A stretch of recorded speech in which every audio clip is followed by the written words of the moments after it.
Well, it's been a big week, certainly, for this administration. On one hand, we have major wins coming out of the economy, the budget surplus, for instance, actually being vindicated on the front of Trump's tariffs.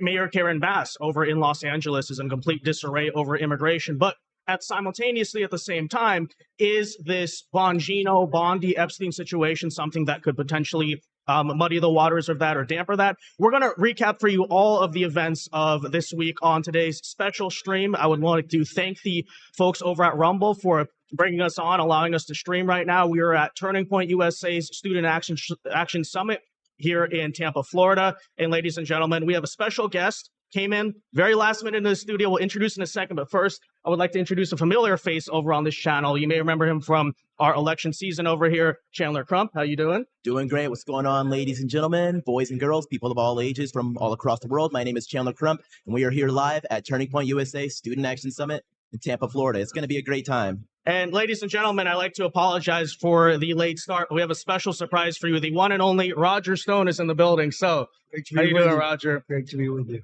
All right, so before we begin today's stream, I would like to, for sure, make sure you guys hit that like button down below. If you are new to the channel, you're watching live or on the replay, make sure you subscribe. And I'll try to read your super chats at the end if you got thoughts, questions, whether that's for me, Chandler, or Roger. So, with all of that said, I guess before we get into this week's news, I mean, Roger, big picture, 7 months essentially into Trump's second administration. How are you feeling on a macro level?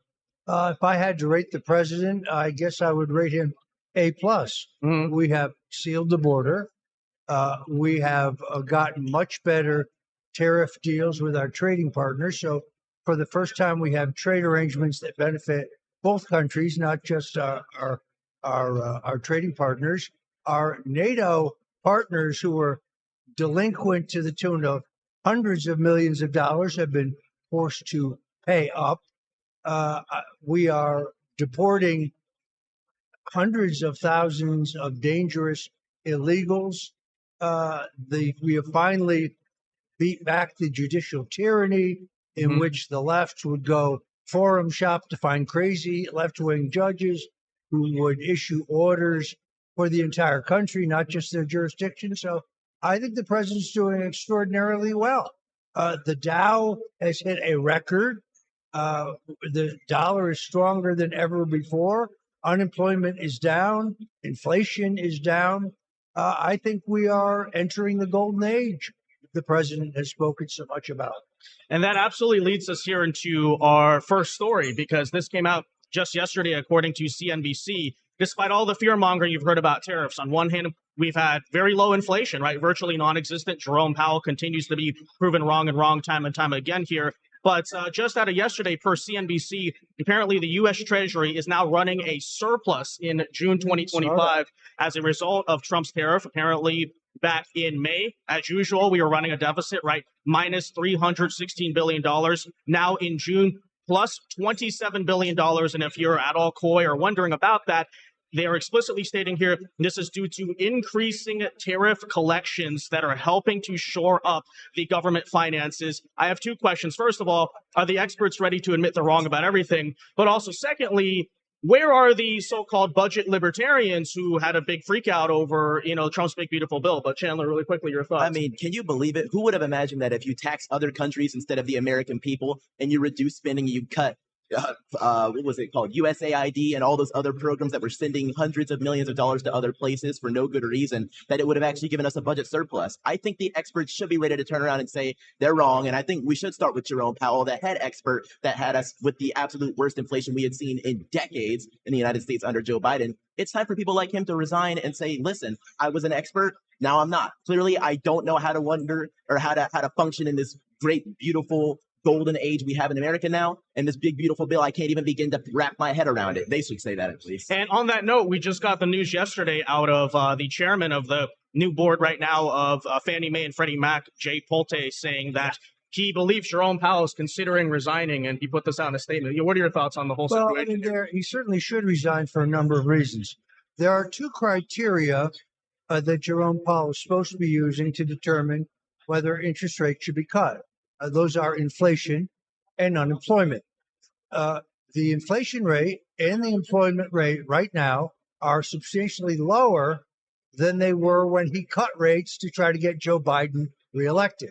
But he has a more significant problem. Speaking as someone who was charged with lying for Congress when the misstatements I made to Congress in my voluntary testimony were immaterial. No, I'm sorry, you can't lie to cover up Russian collusion if there is no Russian collusion to cover up. But Chairman Powell specifically denied that in the $2.5 billion upgrade to his palatial Washington headquarters, he said, no, there'll be no private elevators for the Board of Governors, no private dining room, no new marble, no roof garden. But he lied about all of that.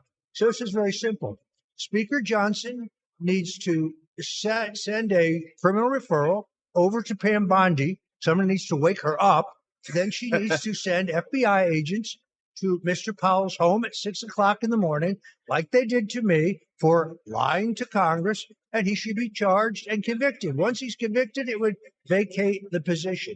These are very serious material lies.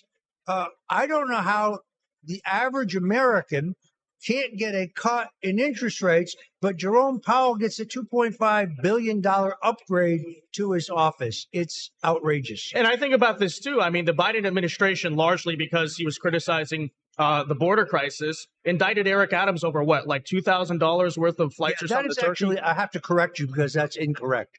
Eric Adams ran for mayor of New York City as a full-throated advocate for New York City being a sanctuary city. Eric Adams never once criticized the open borders policy of Joe Biden. All he criticized was the fact that the federal government wouldn't give him millions of dollars, which he was using to put illegal immigrant shelters in stable, working class New York neighborhoods. He put an illegal immigrant shelter next to a Catholic girls' school in Staten Island. And that stuff cost hundreds of millions of dollars now to let's create. review his crimes. He took $100,000 from Turkey. In return, he let the Turkish owners of the building in Manhattan have an occupancy permit for a building that was not safe. He then laundered that money to New York City residents and put it through the New York City's 8-to-1 campaign finance matching fund program, turning $100,000 into about $800,000. Eric Adams is a small-time venal crook who belongs in prison. Right. But here's my point. If Eric got indicted for that, what is the case to not indict Jerome Powell for what is obviously a massive, government laundering scheme over at the federal building? The question is lying to Congress. I mean, Hillary lied to Congress. James Comey lied to Congress. John Brennan lied to Congress. Rod Rosenstein lied to Congress. These people lied to Congress about material things. The National Security Advisor, General Clapper. No, he said, there's no metadata collection program on Americans. Edward Snowden proved that was a lie. So all of these people lied to Congress about material matters, but none of them have been held responsible. It's time to end the two-tier justice system, and those who committed crime should be prosecuted. It's exactly true that it's a two-tier justice system. I think you made a great point saying that Jerome Powell needs to get basically the Roger Stone treatment. It's insane that when all of that happened, they even called the media so that they could cover it, right? Well, see, here's what we know. I was arrested at 6:06 in the morning. At 6:11, a producer from CNN sent a text to my lawyer saying, your client has been arrested. And he said, arrested for what? So she sent him my sealed indictment. My indictment was not unsealed until 11 o'clock that morning in D.C. So how did CNN have a copy of it?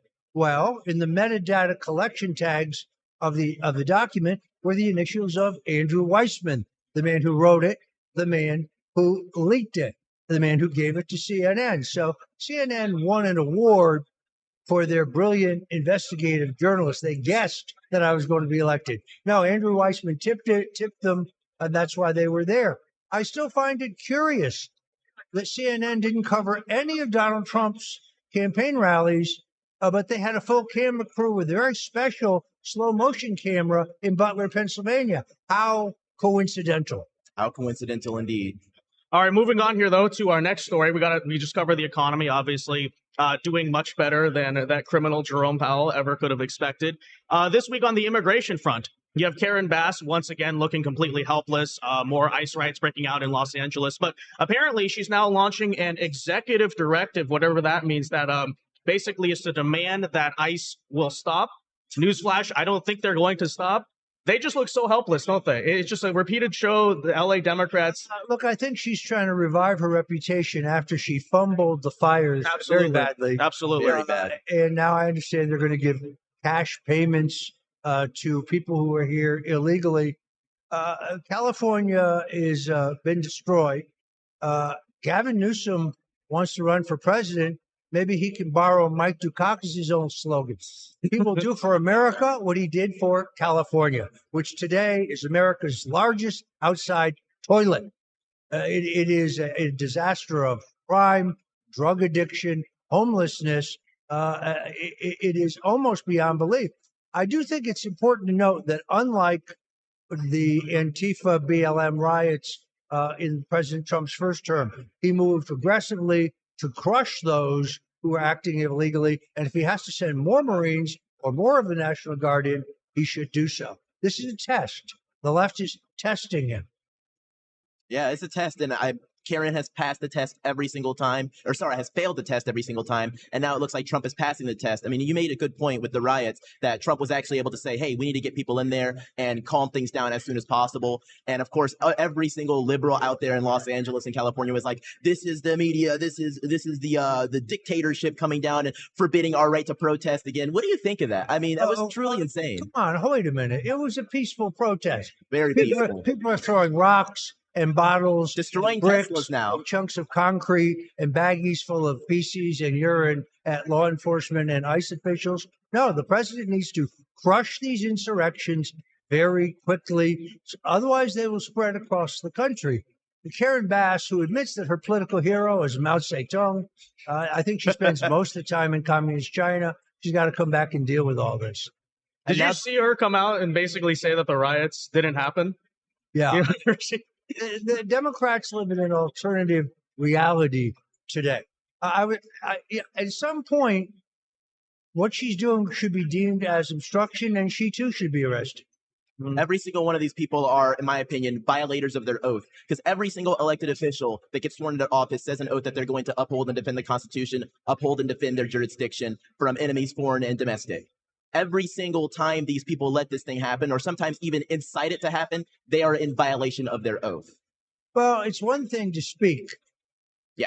But when a member of Congress, like we saw in New Jersey, actually acts to try to physically obstruct the arrest of an illegal, well, then they need to be prosecuted. The problem is these people believe they are above the law.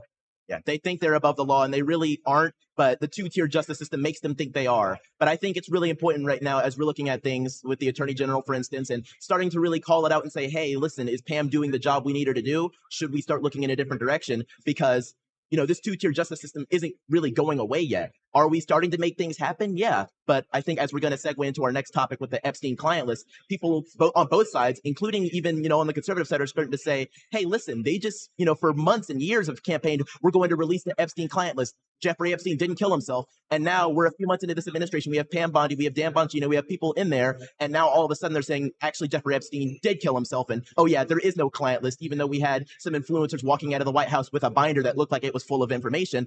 Oh, yeah, that was fake. Well, that news, of course, comes after just yesterday. Apparently, Dan Bongino allegedly went on leave. He kind of stormed out. He's basically told the administration, at least according to the reporting, that like it's Bondi or me, basically threatening maybe he will resign if Bondi doesn't go. What do you make of the greater situation? And do you think, how much do you think it potentially could be damaging to the rest of what the administration is trying to do? First of all, I think it's important to point out that I'm the first author in the country to write about Jeffrey Epstein.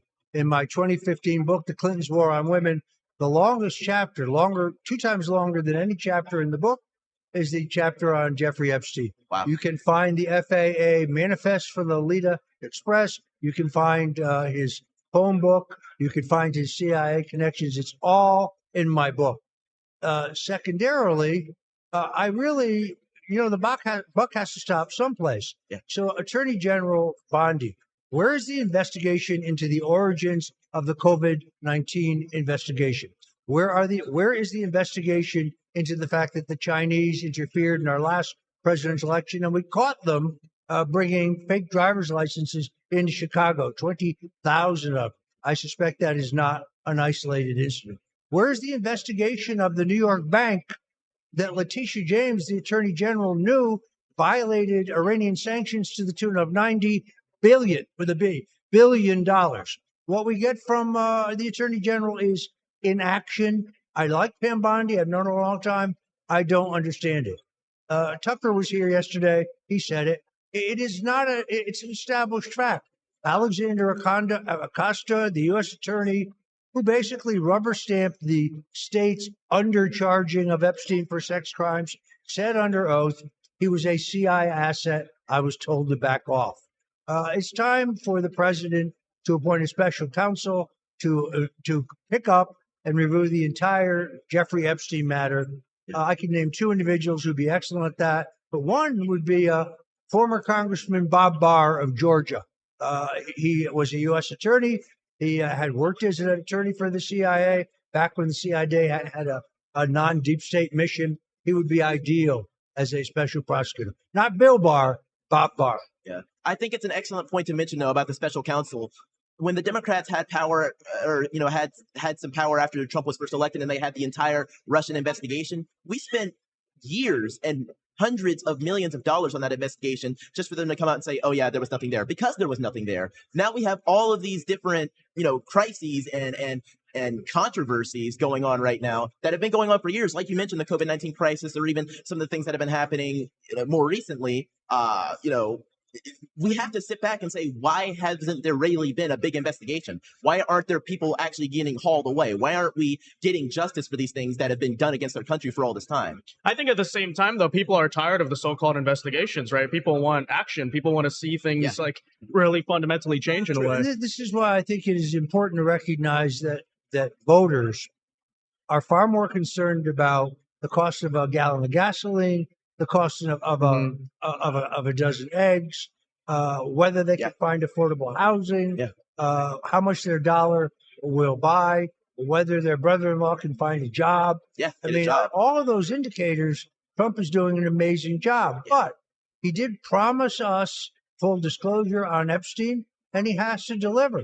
So I think, and I have a very high regard for Kash Patel, the FBI director. I don't know Bongino as well, but I like him as well. I've always respected him. I get the very clear impression that they're being held back. And neither one of them has the authority to declassify documents. Neither one of them has the authority to begin prosecutions. They can only investigate. Pam Bondi needs to get off the dime, or she needs to step aside. Here's the question I've had, though, is that, if there really is a big conspiracy theory with the Epstein stuff, do you really think there's a file or evidence just sitting in the Southern District of New York, or is this something that needs to go to a new investigation, kind of be relitigated? Maybe evidence was destroyed a long time ago. Because this is not that complicated. In July of 2019, Epstein was indicted on 2 counts in the Southern District by the Trump administration. First of all, let's unseal the grand jury testimony under which he was indicted. That would be a good start. True. Just as importantly, let's unseal the search warrants, which Maureen Comey, who happens to be Jim Comey's daughter, continues to have sealed. That would be an excellent start in terms of the justification for which he was arrested. Now, we also know that when they raided his home in New York, when they raided his apartment in Paris, when they raided his ranch in New Mexico, and when they raided the island, they removed DVDs and hard drives. Where are they? Yes. I think Kash Patel is telling us the truth when he says he doesn't have them. That means they were destroyed by the Biden administration.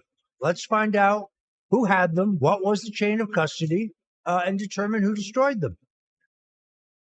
Yeah, I think those are all great questions, and I wish we were able to get answers to them. And I think we will, but I think it's going to take a bit more of a fight to get them. And I wish it wasn't as much of a fight. And it makes you wonder, like, what do these people have on other people that is making it to the point where it's like, hey, we haven't released these yet. Why is there such a problem with releasing them? Could it, affect people on both sides? Like, for instance, under the entire Biden regime, was the reason they didn't release it because it could have inflicted upon Biden people? That same question can be asked right now, and I hope the answer isn't true. But I mean, for instance, not to beat a dead horse, but a few weeks ago we had Elon Musk coming out and saying, Trump is in the Epstein files, and everybody was like, "Yo, what are you talking about?" And obviously there's some sour grapes here. But covered this very extensively. Yeah.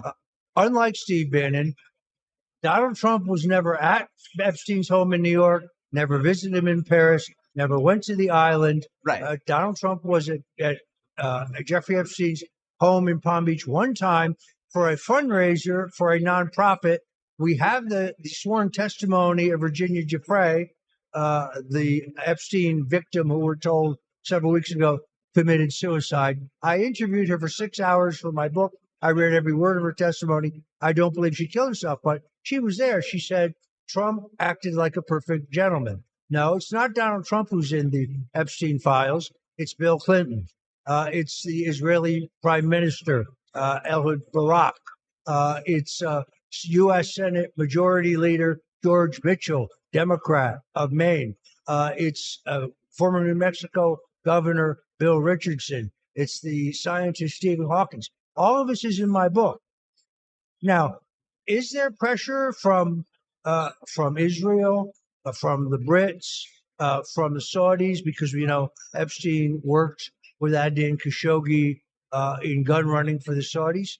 I suspect that there is international pressure that was probably brought to bear on the Biden administration as well as this administration. Yeah. But the president promised us full disclosure, and I believe in the president. I think we will ultimately get it. I think the question I want to ask, and before we move on to our next topic, is could this be more damaging to Trump than it's worth? I know we just had, to your point, talking about Israel, we had Tucker Carlson on the stage here at Student Action Summit saying that Jeffrey Epstein was an agent of Israel. That's a crazy idea, but maybe it carries some weight. And then also, we just had Trump, a few days ago when he was getting questioned about the Epstein list. Clearly he's frustrated with it. He's sick of the story because he was like, why are we even still talking about this? Do we think that it, even to your point, if Trump's not really in it, which it sounds like he's probably not, you for a fact he didn't go to these islands, he wasn't anywhere, he was there with the fundraiser once, but could it be more damaging to him than anybody else just because of how the story is working out so far? It's very hard for me to hear his question. Give me a recap. He was basically, what were you saying again? I was basically going to the point of, even though Trump's not in the files, and even though it's unlikely he did anything illegal or anything gross, at this point, because of how big of a story it's ballooned into and how much of a mismanagement it seems to be, does it seem like this is actually having more of a negative effect on Trump than some of the other people that are in the files? The left is going to continue to insinuate that he's in the files. Now, let's define in the files. As I proved in my book, he was definitely on Epstein's plane. On a Friday, he and his wife, Marla Maples at the time, and their daughter, Tiffany, flew from New York to Palm Beach on a Friday, and on Sunday they returned. What does that prove? You know what it proves? Exactly. Nothing whatsoever. That's what it proves. Yeah. Now, if that's what we mean by in the files, fine. But implying that there was some or any evidence that Trump engaged in any misconduct, there is no proof of that. In fact, Virginia Giuffre and her lawyer both told me the only major public figure who helped in her lawsuit against Epstein, who was prepared to testify, was Donald Trump. So I think it's important that he clear the air. Otherwise, the left will continue to insinuate that there's some Trump wrongdoing. I saw Jamie Raskin, the communist member of Congress from Maryland, saying there should be hearings by the House Judiciary Committee. We should subpoena Bondi, Bongino, and Patel. I think this is a great idea. While they're at it, they can subpoena Raskin and his wife, and they can explain the millions of dollars in income they failed to report in their financial disclosures, and why Mrs. Raskin, working at the National Security, unmasked General Flynn. And they really want to get into it. Jamie Raskin is the lowest life form known to man. I used to say Adam Schiff was the biggest scumbag in Congress, but I'm sorry, Raghead has beat him. That's a record to beat right there. We never thought it was possible. But, Dan Goldman's trying to move in on it. What do you make, though, of the argument basically made by the U.S. government right now that much kind of like the JFK files that hinted us in some ways, but maybe didn't state the smoking gun? that perhaps releasing the names of some people who could be associated, but there's no real proof, could be defamatory to them, and that's the reason why things are being hidden? Or Clearly, we should not release the name of any of the victims of Jeffrey Epstein. But thanks to the hard work of and persistence of Congresswoman Anna Paulina Luna, and thanks to the backup of Director of National Intelligence Tulsi Gabbard, we finally forced the CIA this past week to admit what they've been lying about for 6 decades. They were tracking and they were handling Lee Harvey Oswald through the entire period. They hid that from us. They did not release it based on the president's order, but a CIA operative, George Joannitis, was basically handling Oswald under an alias. And when they staged that scene in New Orleans where Oswald was handing out pro-Castro leaflets to try to establish for the narrative that he was a pro-communist, the guy with him handing out leaflets was Ted Cruz's father, Rafael Cruz. Now, that does not mean that they were in on the murder of Kennedy. It means they were both working for the CIA. Oswald, by the way, was arrested in a street scuffle. He was taken to the Dallas Police Department headquarters, the jail. He was allowed one phone call. Who did he call? His wife? His lawyer? No, he called the head of the local FBI, and he was released within 45 minutes. All right, before we move on here to the next story, I'm going to really quickly read some super chats and chats. Mountain G says, Vince, you are a legend. You interviewed Roger Stone. You know how awesome that is? Congratulations. Well, it is definitely great to be here with the one and only. Omar sends a member chat saying, what's up, Dowpack Generals? It's been a while. Thank you so much. If you guys got questions, any thoughts, feel free to send them now on through the super chats. Okay, last topic of discussion here. This week, I feel like I've seen it several different times, but Hakeem Jeffries keeps on going on MSNBC, and they keep asking him about Zoran Mandani, and he keeps giving this shifty answer, and apparently there's rumors now Zoran wants to back alongside David Hogg some type of challenge against his leadership. What do you make right now of the current state of the party, and does the GOP really have an excuse for losing the midterms given how disorganized the opposition is? Well, the Democrat Party has a problem. There is no moderate wing. The Democrat Party of John F. Kennedy and Harry Truman that was anti-communist, that believed in capitalism, free enterprise, God, a strong national defense, that party's dead. So to AOC and to Zoran Mamdani, Chuck Schumer and Hakeem Jeffries are dangerous right-wingers. That's how far off to the left their party has gone. Chuck Schumer is dead meat. He's finished. He's through. If AOC challenges him, he's done. And now they're talking about a challenge to Hakeem Jeffries as well. Zoran Mamdani is the new face of the Democrat Party. I don't think that there's any circumstance right now under which he loses the race for mayor. And I would go a step further. You can combine the votes of Andrew Cuomo, Eric Adams, and the candidate I'm supporting, Curtis Sliwa, and it will still not be greater than the votes that are being won by Mamdani, simply because he's the Democrat nominee. The only place to stop him was in the Democrat primary, where they have this verkakta right choice voting. Andrew Cuomo, sadly, is a man whose time has passed by. Mamdani, if he gets elected president, let's be candid. New York City by 2028 will be a Marxist shithole. He's been very clear. He says violence is a social construct. He would defund the police. He would open the jails. He will tax white people. I didn't say that. That's what he said. White people need to pay more taxes. New York will be a test case for the American people. If you elect socialists, if you elect Marxists, this is what you get. So I feel badly for the people of New York City. Pardon me. But this will be a graphic example for the people of what happens when they choose these policies. Yeah, I think it will be a big example. And I think more major cities are going to start going in this direction, especially as more introduce ranked choice voting. I know there's a few cities that have that in the works. And I think as it gets worse, if one city does it, then another city's like, hey, or, you know, another future candidate in that city is like, hey, he's doing things this way. Why can't I do things this way? It's kind of like a feedback loop, and it only gets worse. How do you think, like, for instance, other cities, like, let's say Los Angeles, let's, for the sake of argument, say Karen Bass isn't on the same level as Zoran. what could you possibly do if you were a resident of Los Angeles to prevent something like that from coming? Or is it kind of inevitable at this point? Again, hard for me to hear. How do you prevent the Zoran wave from basically spreading to other cities like LA, for instance, or the mayor's getting even worse? I think it's inexorable. It can't be stopped because, again, the old Democratic Party is dead. There are no moderates in their party to stop them.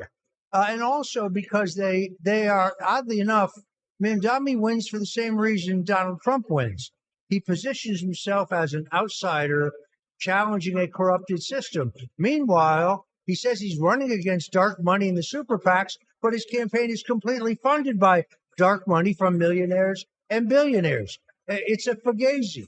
But he taps into the same, I would say, frustration that voters have with a corrupted system. Right. So it's almost like with Obama. People voting for Mamdani, they're voting for hope and change. But they don't really understand what that is when you get down to the basics. Right. But they know that things are not great now under Eric Adams. So I think a lot of younger voters particularly are buying into the coolness factor without really focusing on what the impact of his policies will be. A $30 an hour minimum wage means that there will be no jobs. There'll be no jobs because there will be no employers. So it sounds great, but there'll be no jobs available at $30 an hour minimum wage. I think this poses an interesting question looking ahead to next year, which is there's the civil war right now going on in the party, obviously, between what I often call the old geriatric establishment wing and the new, young, radical, woke, crazy wing. So we understand they're both basically losing options for the party. But as you look at what David Hogg is doing, Zoran, what faction of the party do you think is ultimately going to win this battle and is hence like more electable, I guess? Because obviously the establishment says the socialists are not electable, but the socialists say, hey, you guys just lost the 2024 election. So what do you make of that debate? And where do you see the bigger threat, I guess, coming from? I think the fight is already over. Yeah. I mean, the fight here is already over. The socialist wing of the party is now on the rise. The progressive wing, when you talk about taking out Chuck Schumer, Hakeem Jeffries, because they're deemed to be too conservative, kind of tells you where the center of gravity is in that party. So this is coming inexorably to the Democrat Party in every big city everywhere. Look at Chicago. New York did away with cash bail. It's been a disaster. You would think that people in Chicago would say, oh, they tried it. It didn't work. We shouldn't do it. No, they've done it. So, and crime is now not just in downtown Chicago, it's spreading into the suburbs. Pardon me. I think I want to answer your question as well, Vince. I think I have a slightly more hopeful answer insofar as the one thing I try to remind myself every time, I'm scrolling through the internet, scrolling through X, Twitter, TikTok, whatever. I have to remind myself the internet is not exactly a reflection of what actual people think. It's a reflection of what algorithms want people to think other people think. And so when I tell myself, oh, wow, look at, this radical person here, this live streamer here, we see Zoran in New York. That's a big example of it actually coming through and working out in, this radical young wing's favor. But then I have to remember, it's not exactly that the radical young wing is everybody. And it's not exactly that the geriatric establishment wing is everybody. I kind of view it more like a gradient insofar as, this is a really deep red over here. This is a really deep blue. We're going to get some sort of purple hybrid of the two. And, if you fast forward 100 years, maybe things will be completely different. But I think you can take some of the qualities and values of this most radical wing and then dull them down. And that's probably what the Democrat Party will be for the next 20 years. I think that's the worst possible mix of the two, because that's where you get Kamala Harris. It's the sort of embracing of the far left, but then also the embracing of the establishment. Joe here sends a great $2 super chat. Thank you very much. Says, should Republicans try to stop Mamdani or let New York get what they voted for good and hard? Well, what are your thoughts on that question? Again, I think some are trying to stop Mamdani. I mean, Eric Adams was in Fort Lauderdale last night trying to raise money. Suddenly he's a MAGA booster. No, we have to look at your record. There's nothing conservative whatsoever about Eric Adams. He's been a disaster as mayor. You make a very good point, though, and I think that a lot of Gen Z voters and millennium voters, they think the internet is the real world. Yeah. I talked to a guy running in a Republican primary for the U.S. Senate in South Carolina. He was talking to me about how great his social media is. I said, that's great, as long as you realize that 85% of the people voting in the Republican primary are not on social media. They're not on X. They're not on Instagram. And if they're on Facebook, it's so they can see pictures of their grandchildren. Yeah. Well, look, Yeah. Go ahead. looking ahead to 2028, this will be our last story, and this sort of blends in well, I think, with the battle going on within the Democrat Party. Just this week, Gavin Newsom obviously tried to basically soft launch his campaign in South Carolina, and I think in many ways he's probably pegged as one of the favorites. But given what we're talking about right now with Zoran, is there a threat of maybe, say, an AOC or some type of far leftist, I guess, surging in 28, or what's that race looking like for you right now? I mean, no Democrat can win the nomination without paying homage and allying with the progressive radical left. It's not possible. Gavin Newsom has a gigantic problem in that I think Kamala Harris will run for governor. She will easily win, and then she wants to run for president again. Now, Gavin Newsom could borrow Mike Dukakis' old campaign slogan. He will do for America what he did for California, as I say. It's a disaster. Only thing he's got going for him is good hair. Other than that, he's a loser.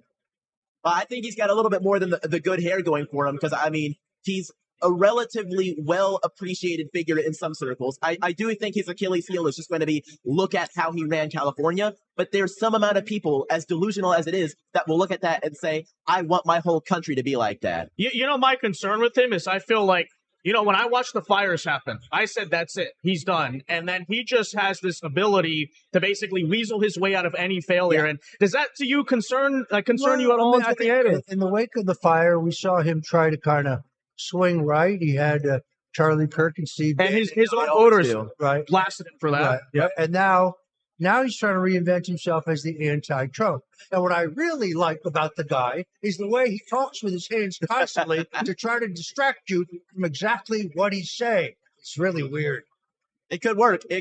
I mean, I think 2028 is going to be really interesting. If I want to pose this question to you, I know you mentioned AOC, but who do we actually foresee being the front runners of that big 2028 primary? Because I remember 2020, that was the first time I had seen a Democrat primary for myself, and it was actually like a real one. And there was so many people. It was crazy. And then you have J.B. Pritzker, a man who's so fat he has his own zip code. I mean, I went to Chicago. I met him on the corner of 32nd, 33rd, and 34th Street. I mean, he's running at 2% in the polls in New Hampshire. 2%. It's hard to believe. You think we're going to see Tim Walz again? He could make a comeback. That'd be great. I like that. I loved that time when they announced. It was so funny when they announced Tim Walz, and then we had Vance announced like a little bit after that, and it was kind of the battle for who's the weirder guy. And at first, think about this for a moment. Tim Walz went around saying J.D. Vance was a weirdo. Yeah. Can you believe that? Can you believe it? I mean, here's my read on it. From my understanding, the Democrats are keeping their first primary in South Carolina. And I think that's going to massively favor the race for Newsom because he was this week campaigning with Clyburn. He's kind of the establishment pick, I guess you could say.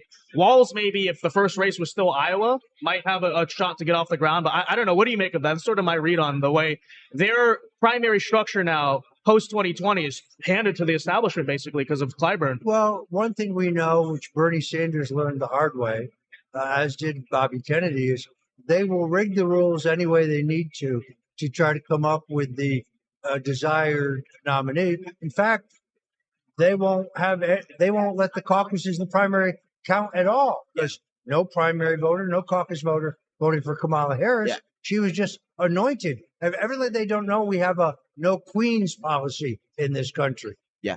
And while we're on the subject of 2028 and 2026, I actually have a super chat from Hell Radio Dives. He sends $2 and says, thoughts on America Party? Will it divide MAGA? Do you think that Elon's America Party could actually pose a real risk to the Republican Party?